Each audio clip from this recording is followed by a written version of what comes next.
আকাশবাণী কলকাতা জেলা চিঠি পুরুলিয়া থেকে লিখেছেন আমাদের সংবাদদাতা অনির্বাণ বন্দ্যোপাধ্যায়। সারা রাজ্যের সঙ্গে পুরুলিয়াতেও আর্জিকরের ঘটনার প্রতিবাদ চলছে।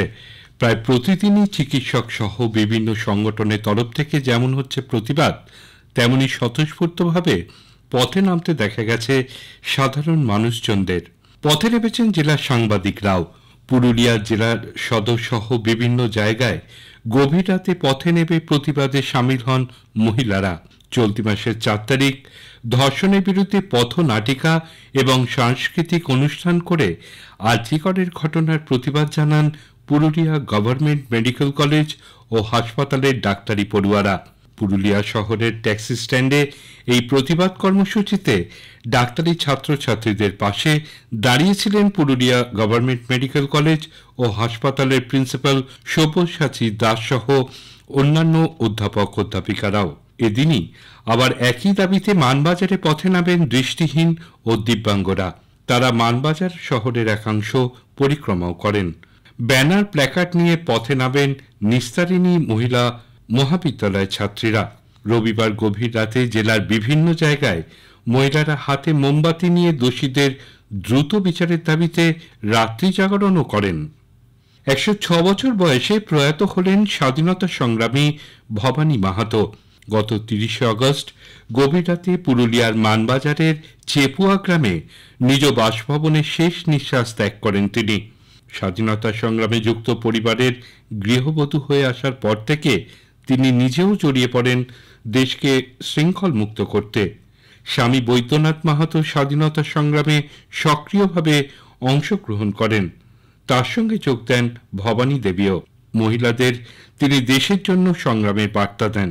তার প্রয়াণে গভীর শোক প্রকাশ করেন জেলার বিশিষ্টজনেরা। স্মার্টফোনের যুগে বই থেকে অনেকটাই মুখ ফিরিয়ে নিয়েছেন নবীন প্রজন্ম। এই অবস্থায় গ্রন্থাগারগুলির প্রতি মানুষের আগ্রহ বাড়াতে শনি এবং রবিবার সরকারি এবং সরকার পোষিত গ্রন্থাগারগুলি খোলার প্রস্তাব দিলেন রাজ্যের পশ্চিমাঞ্চল উন্নয়ন দপ্তরের স্বাধীন দায়িত্বপ্রাপ্ত রাষ্ট্রমন্ত্রী সন্ধ্যারানী টুডু। গত 24 আগস্ট অনুষ্ঠিত হয় West Bengal public library employees অর্গানাইজেশনের প্রথম রাজ্য সম্মেলন।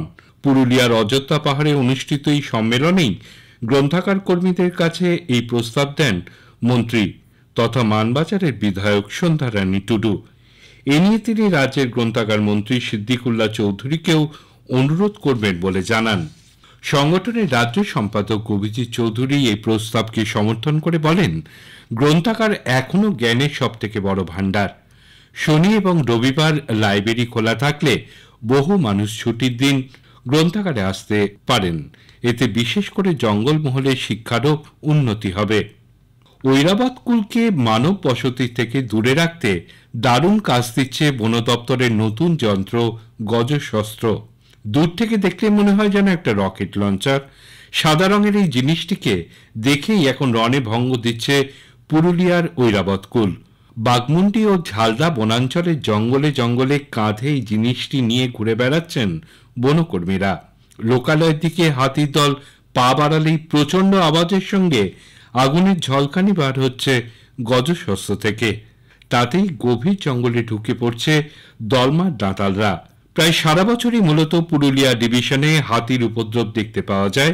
ঝাড়গ্রামের ঘটনার পর বনকর্মীদের কাছে রীতিমতন চ্যালেঞ্জের বিষয় হল হাতির ক্ষতি না করে মানুষের জীবন ও সম্পত্তি রক্ষা করা।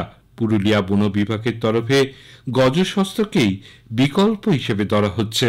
বারুদের বিকল্প হিসেবে এখানে ব্যবহার করা হচ্ছে কার্বাইড। পিভিসির মোটা পাইপের ভেতরে কার্বাইড দিয়ে গ্যাস তৈরি করে তাতে আগুনের ফুলকির সাহায্যে নিয়ন্ত্রিতভাবে বিস্ফোরণ ঘটানো হচ্ছে এই গজশস্ত্রে।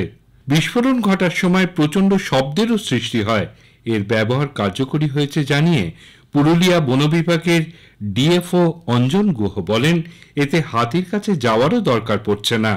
অনেক দূর থেকে আগুনের ঝলক এবং আওয়াজ থেকে হাতি ভয় পাচ্ছে। এটি আরও উন্নত করার চেষ্টাও চলছে। জেলার চিঠি শেষ হল। পুরুলিয়া থেকে পাঠিয়েছেন আমাদের সংবাদদাতা অনির্বাণ বন্দ্যোপাধ্যায়।